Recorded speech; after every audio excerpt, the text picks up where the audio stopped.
and great to meet you all.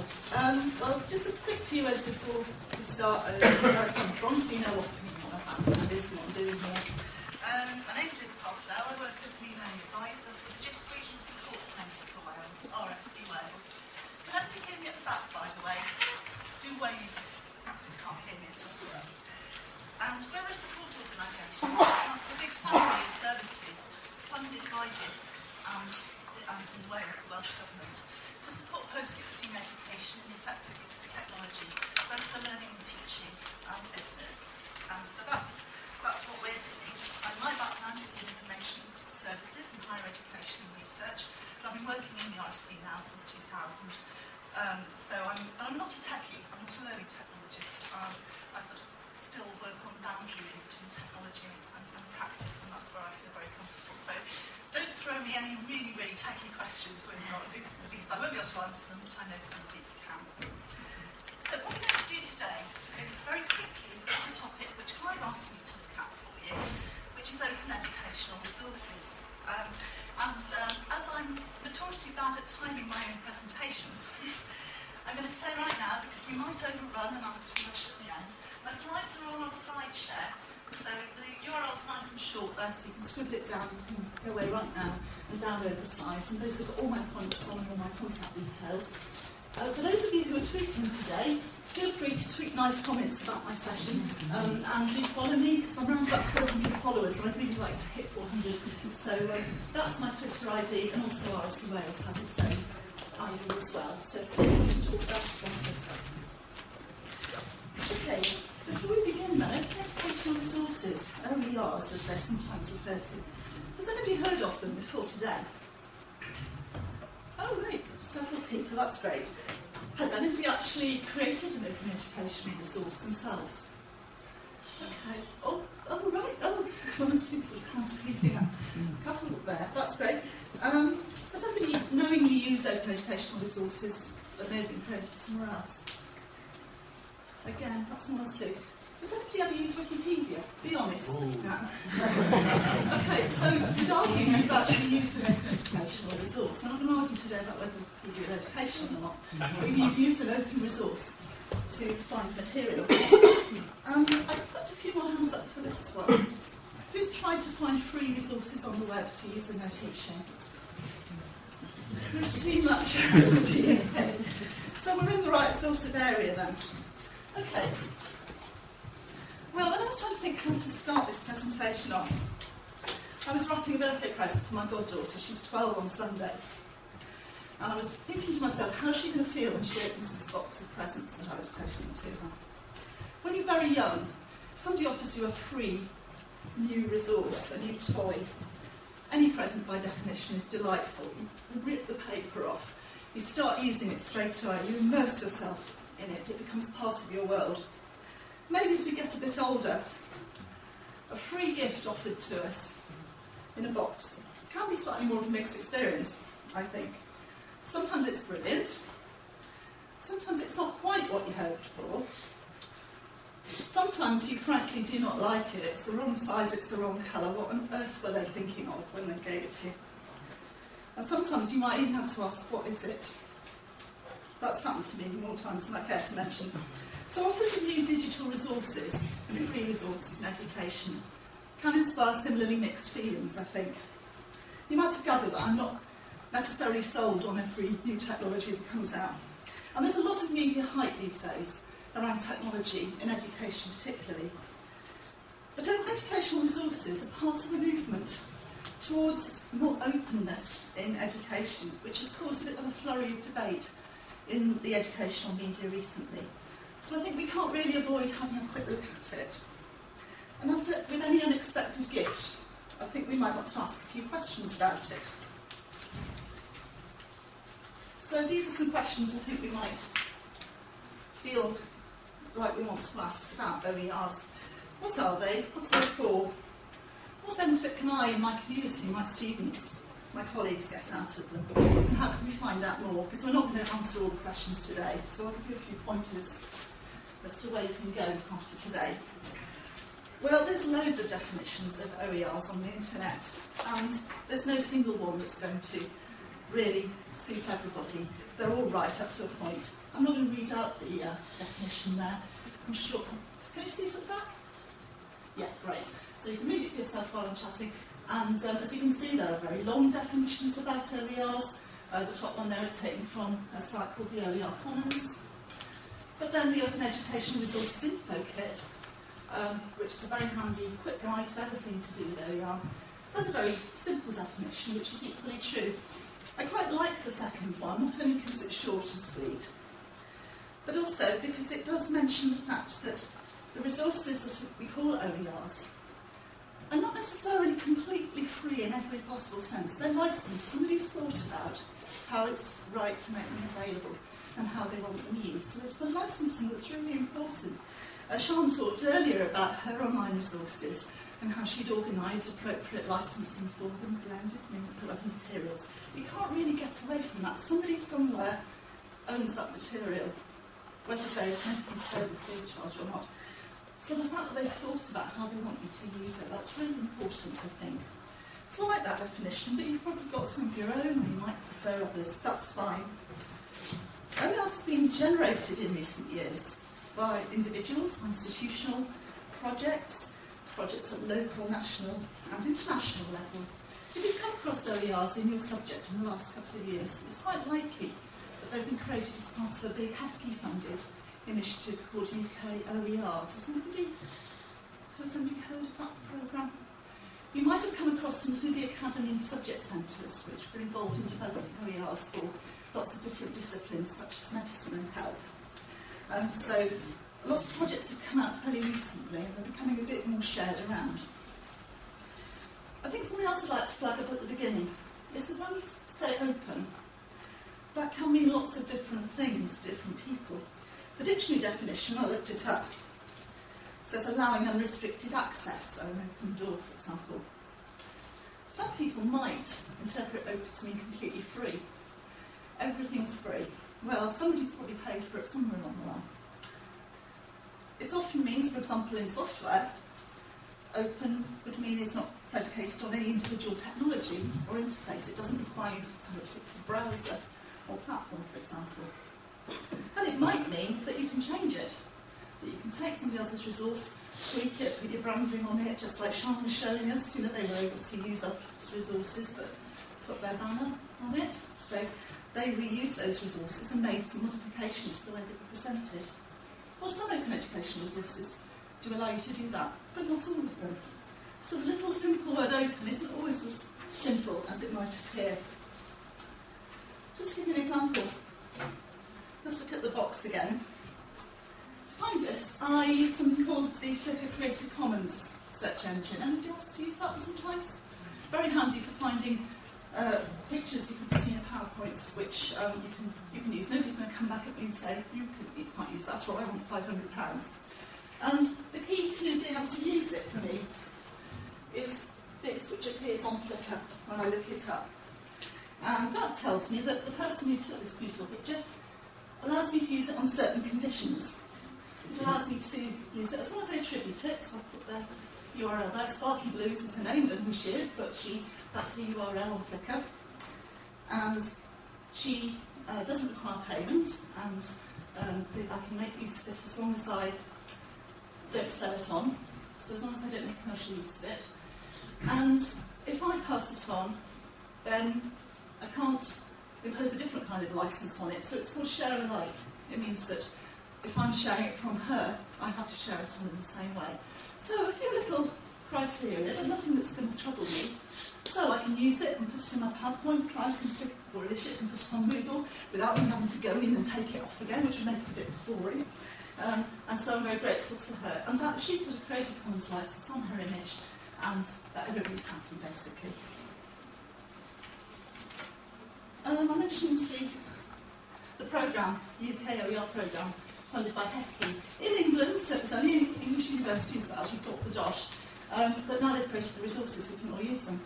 And just a quick plug there for a website called the OER Info Kit, which has got all the useful learning that came out of that programme, including sites that you can go to find OERs. I'm not going to talk about it in detail, because there'll be other opportunities to do that.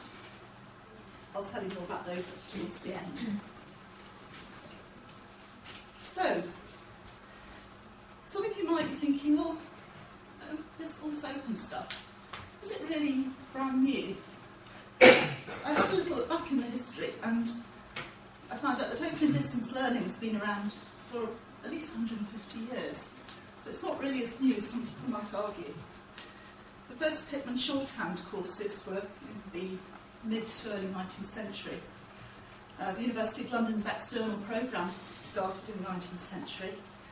And in the late 19th century, this is something I found interesting, in the United States, the International Correspondence Schools set up in Pennsylvania to provide education to people going to work in the mining industry.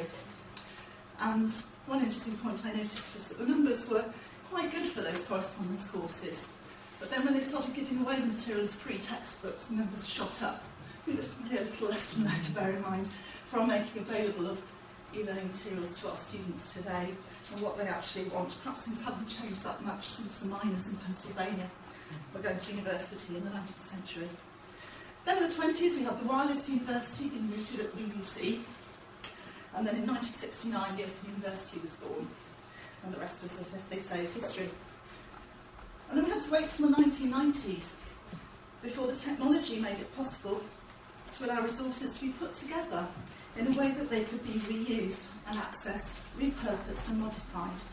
So you might possibly have heard of reusable learning objects, which started to become available sort of in 1990s, 2000 onwards.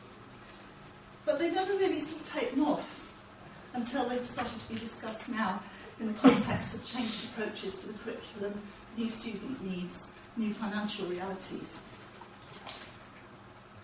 And I'm going to talk a great deal about open courseware and MOOCs in general. You've probably come across MOOCs in the media, it's been all over the press really in the last sort of couple of years. But since about 2002, universities in the States and latterly in the UK have been developing their open courseware. So we've had people like MIT, Harvard, the Khan Academy, Coursera, mentioned earlier.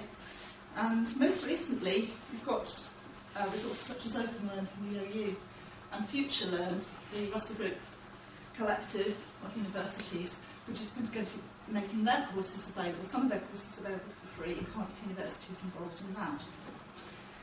In other sectors, I think it's interesting to note that it's not just universities that are latching on to some of these initiatives. Colleges Wales, which is the body for the FE colleges in Wales, you may be involved with them. And they're developing an iTunes U presence for a specific purpose on a project that we're funding to develop shared CPD materials for teachers who want to teach through the medium of Welsh. They've identified a significant common need.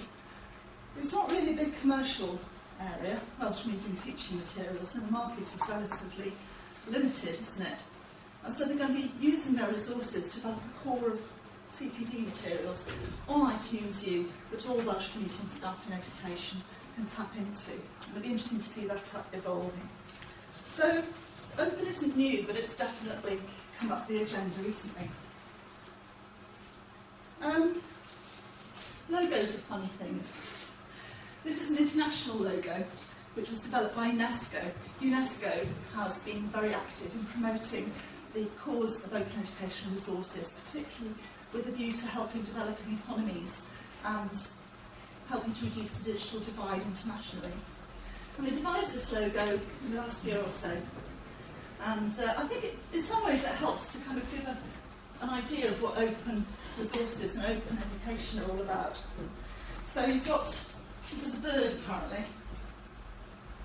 I had to look that up, but it's not obvious to me, but the bird is about no borders, progress from one level of education to another, and spreading the benefits of higher education to a wider group of people. We've got the pages of the book here, so typically add to educational heritage. I don't know what you think these might be.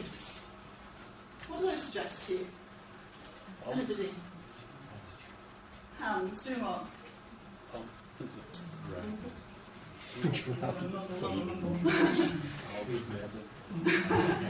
So, kind of help? Maybe? Or, no? Yeah. I mean, what they're trying to say is that it's about collective, collaborative knowledge. It's about human education. It looks to me like drowning, or waving at drowning. But then I told a colleague that, and he said, "No, they're flowers." He's a biologist. And so it just goes to show that logos mean many different things to different people, and branding may be a bit of an issue. But those are the values that they're trying to strive for in the international community.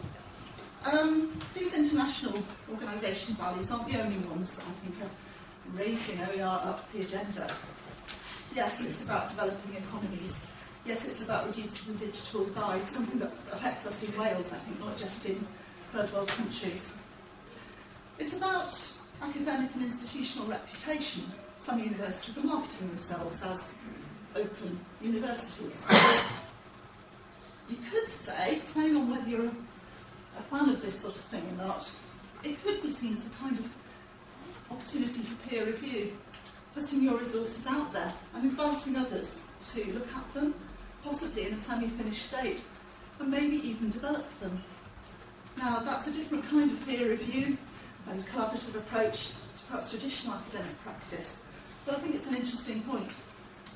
Some might argue that there's some altruism involved in giving your resources up to share, and I think, I don't know, I'm a librarian at heart. I love sharing resources, so I suppose I'm bound to think altruism is a good thing in education. But some might think that's perhaps not a way you should go. I think whether you share your resources or not is a lot to do with your professional practice. Some academic subjects I feel more comfortable with sharing than others. I think that's quite interesting. And also, let's face it, I think OERs are seen sometimes as a marketing opportunity, a way of getting your resources out there, a bit like a prospectus. It shows what your students might get when they become paying students at your institution in the future. And so it's seen as a kind of way in, but with a view to getting students to crop up at the end of the day. That would be a cynical view, and I don't necessarily subscribe to that, but it's a view that you might have. So you might be asking, well, if that's what OERs are, what do they look like? Where can I see some examples? Well, I'm not going to go on and on about this because we haven't got much time. But just as a quick example, I had a look on a resource called Jorum. Anybody come across Jorum before? Well, that's encouraging because it's been around for ages, but it's been through various stages of development. And so sometimes it's gone a bit quiet. But it's coming up again for air, and it's been relaunched with a new interface and so on, and it's getting much easier to use for academics. And let's face it, as we found earlier today, if things aren't straightforward to use, people are not going to be that interested. So Jorum is a specific resource for HE and FE to discover and get access to shared resources and OERs. It's not the only catalogue of OERs out there, but it is specially designed for us in UK higher education, so it's got that plus. Jorum, by the way, is a drinking vessel, classical term, and the idea is, it's a bowl of resources that you can come and drink from. And it's not just that the resources are on there, they're tagged so that you can home in on specific subjects and specific aspects of education. And there's all sorts in there. It's quite a mixed bag. Some of them are quite rich multimedia resources, but then there are very simple things like lesson plans or reading lists, which might actually be more useful to you than somebody else's completely finished resource that might be quite difficult to fit into a course. But having a look at somebody else's reading list, I think it's a really good idea, especially if you're starting from scratch. And a lot of the resources aren't things you have to download either. Some of them are just web links to university websites or university repositories, so you don't even have to worry about downloading any files. So just very quickly, I was at a conference last week on plagiarism avoidance, and so this was on my mind. And Cardiff University have put up a lot of their plagiarism guidance tools for free. And I know the people who work at Cardiff in this area, and I think they're really good at what they do, so I'd be really happy accessing this and using it in any materials that I was creating. And that's easily found by typing plagiarism into Jorum. I don't know how many of your students struggle with numeracy, but it was identified as a problem at King's, and so they created some resources, basic resources for numeracy, which they're now happy to share. So again, go to Jorum, type in numeracy, and this is one of the resources that comes up. I love that picture. It's part open education resources. I think we shouldn't get too hung up on the resources bit. I think it's completely separate from everything else that we do. It's part of a wider picture which looks at open academic practices and covers things like open research data, open source software, open access academic publishing, very contentious. I'm not going to get involved in that today, but it's all part of changes in the way that we access information and how we work with each other in education. That's another session. I'd love to come back and talk to you about that sometime. We've got the whole world of MOOCs really taking off at the moment. Are they disruptive? Are they going to change higher education as we know it? I think the jury's still out on that one. But I think I would not get too hung up on OERs as a separate thing, as if it's completely divorced from everything else we do. Let's not forget students very quickly. I've got this picture of a site called Pulponize, where you can create your own comic, not book titles, with whatever words you like. I think it's a really good fun. Anyway, I think I want to put students in somewhere, because we still don't know a lot about what students think of OER as part of their academic resources, and I think that's something we really need to look closely at. But I think as educators, we've got to know how to find materials that meet our own needs, use other people's materials fairly, license our own work if we need to, and help our students find the skills to do that, both as learners and as professionals in whatever walk of life they're going to go out into again. So I think it's an obligation, really honest, to really sort of make sure we understand a bit of this stuff. And I think what I find most interesting, just sort of winding up, is that these OERs are not in themselves going to change the world any more than Moodle's going to change the world, or clickers, or quizzes, all the wonderful things that we're all getting involved in. What's interesting is it makes us reflect on our practice, discuss what we do, and perhaps try and keep improving it as we go through. But let's not forget the students in all this. I think they've obviously got to be paramount. So how to find out more? It's Open Education Week next week. I only knew that because I was preparing for today, so that's something that's really exciting coming up. And there are free online webinars that you can join in wherever in the world you are. Talk to your own colleagues. I go and talk to a lot of institutions and find that people are doing things in the next door office and nobody knows. So you obviously do it here, but keep doing it. Use JISC information and services. I'll give you some links. Come to our webinars. We're doing 4 webinars on this very topic of academic practices and open education. You're all free. You're welcome to come for free. 1 hour at lunchtime. Bring your own sandwiches. They're great fun. Come online. And so there's a link there for that. And contact me for further support. I've left my email on the desk, just put your name on there and I'll drop you a line if you're interested. Those are some RSC Wales websites and resources that you can use. Lots of information there. Masses more from JISC, which is on Facebook now as well as on Twitter. So lots of easy ways to get resources that will save you time and money. Oops. What did I do there?